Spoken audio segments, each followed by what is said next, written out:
Welcome to the Stephen Mansfield Podcast.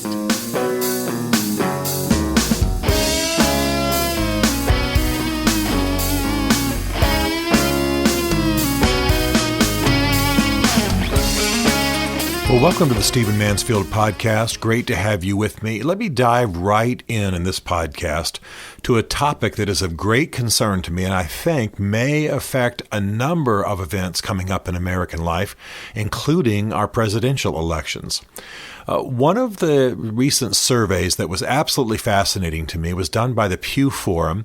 They released the results on July 22 of 2019, and it had to do with Americans' trust in their political, in their national institutions.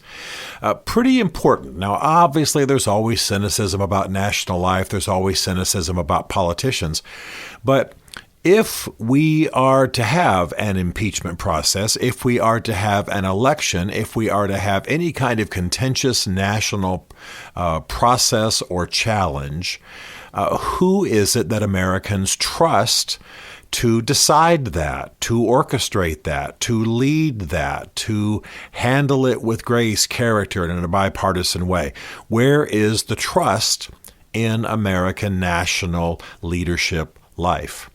And the facts are very disturbing. And given that we are now in a very contentious impeachment process, given that we're likely to have a very tight presidential election that, who knows, might go to Congress, might, again, like elections have earlier, ended up in the hands of the Supreme Court, what institutions do Americans trust? And if they don't trust those institutions, and if decisions have to be made by institutions, leaders, etc., who are in low esteem, then could we be looking at some kind of revolutionary reaction? Could we be looking at some kind of uprising? Could we be looking at even an exacerbation of our national division? I think it's important. Let me give you some statistics. The most respected people, according to the Pew Forum's polls, in America are, believe it or not, scientists. About 83% of Americans say that they absolutely respect scientists. The theory, I think, is that scientists deal with facts. That's the assumption anyway. And so 83% of Americans say they do trust scientists. Well, it starts to drop off from there. Clergy, religious leaders end up somewhere around 61%, still lower than they'd want to be, obviously, but still a majority of American people trust clergy. But after that come journalists. Journalists only get about 55% support. Only 55% of American people have any level of trust for journalists. And that's, of course, part of our national divide. About half of the U.S. doesn't trust journalists, and the other half does. And, of course, we're hearing from journalists every day. So that divide is deepened almost every day. Business leaders now are trusted at about a level of 43%. Only about 43% of Americans trust business leaders for any kind of, leadership, any kind of forward motion, any kind of guidance as to what's right and what ought to happen, any kind of competence in terms of executing what's good for the country. And politicians are down around 36, 37%. The Supreme Court approximately a few points above that, but not far off, approximately the same. So politicians only 37% below business leaders, journalists, scientists, clergy, and other leaders at any kind of national level. Now, the crisis here is one of who would lead in a crisis. That's the crisis. It's crisis leadership. Who would lead? If we had an election that was thrown into the hands of the Supreme Court, as the Al Gore, George W. Bush election was, would we have the same trust in the Supreme Court that we had then? Would we have that now? The answer is no, emphatically no, because of political appointments to the court. Of course, all appointments are in some way political, but because of recent appointments to the court, many people, especially on the left side of the American political spectrum, don't have as much respect for the Supreme Court as they once had because of the shenanigans on Wall Street and shenanigans in business quarters. People don't trust business leaders as much. And they definitely don't trust Congress. Congress comes in even below Donald Trump and the Supreme Court as maybe one of the least effective institutions in our society. So who would make these decisions? Right now, the Chief Justice of the U.S. Supreme Court is actually conducting the impeachment trial in the Senate. And do we trust him? Do Americans trust him enough if he has to make a decisive ruling at some point or lean the proceedings a certain way as he sees right? Will he be trusted? Is there enough confidence in him? And if there's not a lot of confidence in Donald Trump, in the Supreme Court, and in the U.S. Congress, then who do people trust? Well, they tend to have a relatively high trust for the military. Most Americans would say about 80%. But that doesn't help us much because you don't want a military coup, for heaven's sakes. You don't want the military deciding elections. That's the opposite of how American history is slanted. So what do we do? And I'm going to tell you that what we're going to need is a new kind of leadership. We have been so partisan, and leaders have curried favor so much with the power brokers and their parties when it comes to American politics, that Americans really don't look to very many people for the absolute truth. They tend to align tribally.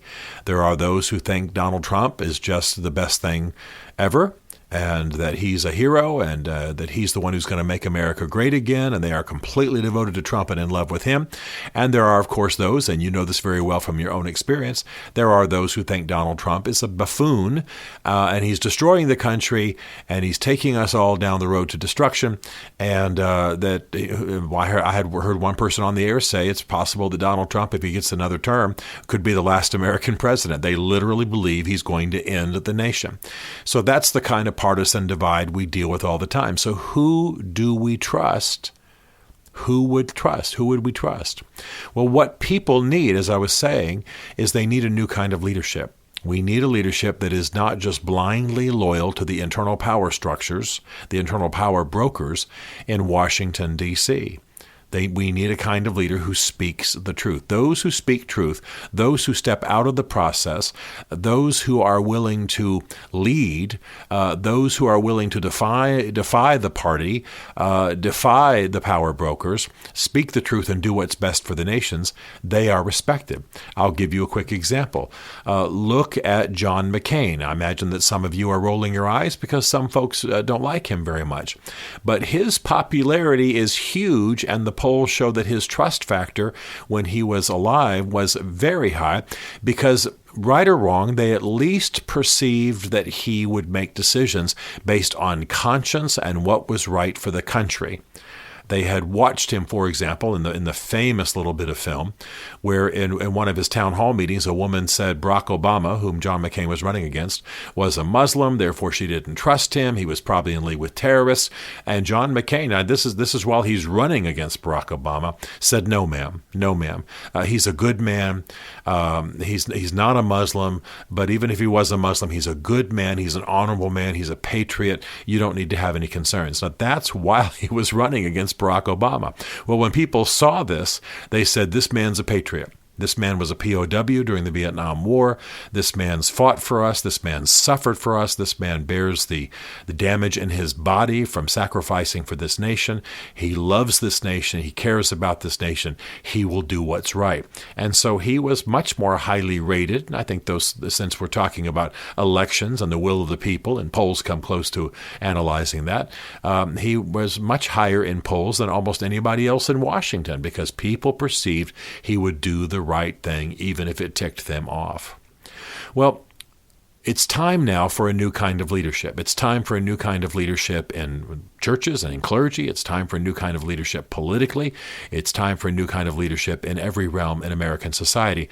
And it is a kind of leadership that is not beholden to a power structure, but rather is willing to speak the truth and rally people to the truth and offer solutions. When you provide a people hope, you acquire a position of leadership in their lives. And that's what American leaders have not remembered. Instead, we bash the other side, and we think that we can rally people to us if we are angrier, if we are more vitriolic, if we are more heated about the other side than anyone else. And so, yeah, you might draw a tribe to yourself, but will you heal the country? Will you fix the country? Will you be able to build consensus? And the answer in Washington, D.C. has been a decided no. And we see that going on right now in all the proceedings that are happening. Let me tell you a little bit about Winston Churchill, who's, of course, my hero. And if you listen to this podcast at all, you're going to hear about him from time to time. During the 1930s, Winston Churchill was very much out of favor in British society. He had done some things while in office, including the failed Dardanelles campaign. He had earlier in his career done some other things, and so he was very much ostracized during the 1930s. So he wrote, and he studied, and he listened to experts, and he watched the rise of Nazism, and he began to warn the country.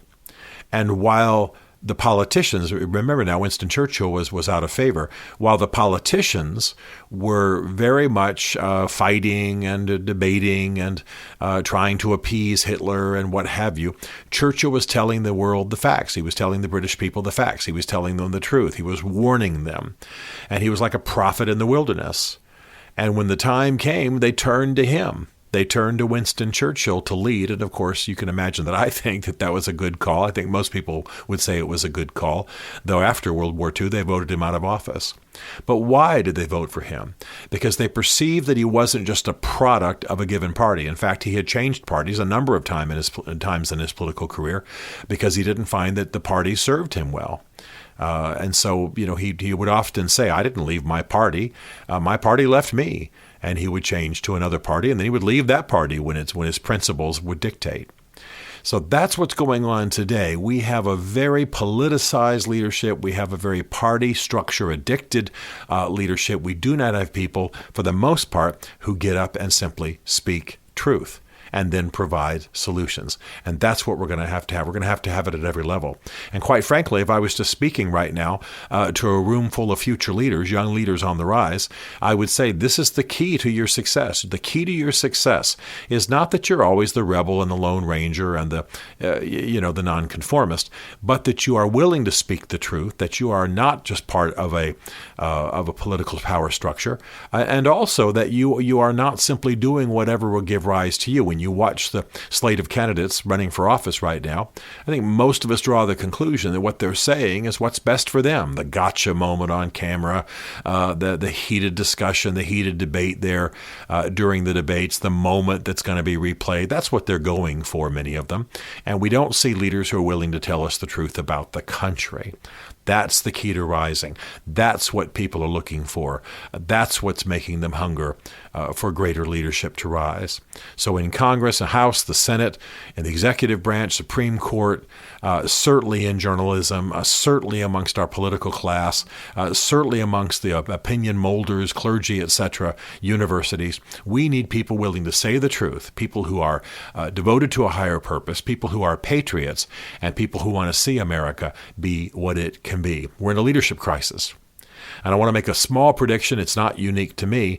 And that is that if we have a very tight presidential election, and if it ends up being decided by Congress or the Supreme Court, as is the procedure, especially if there's some controversy about voting proprieties, we will have a crisis in this country because right now we don't trust the institutions of government and leadership enough to decide something so huge. And right now, the election will probably be won within a percentage point or two, and that will really raise questions, as it always has, and it will really specifically raise questions about proprieties of voting. Who will we turn to at that point? It's time for leadership. It's time for a fresh spirit. It's time for nobler spirits in terms of inside the hearts of human beings. And I urge you to do what you can to bring that about.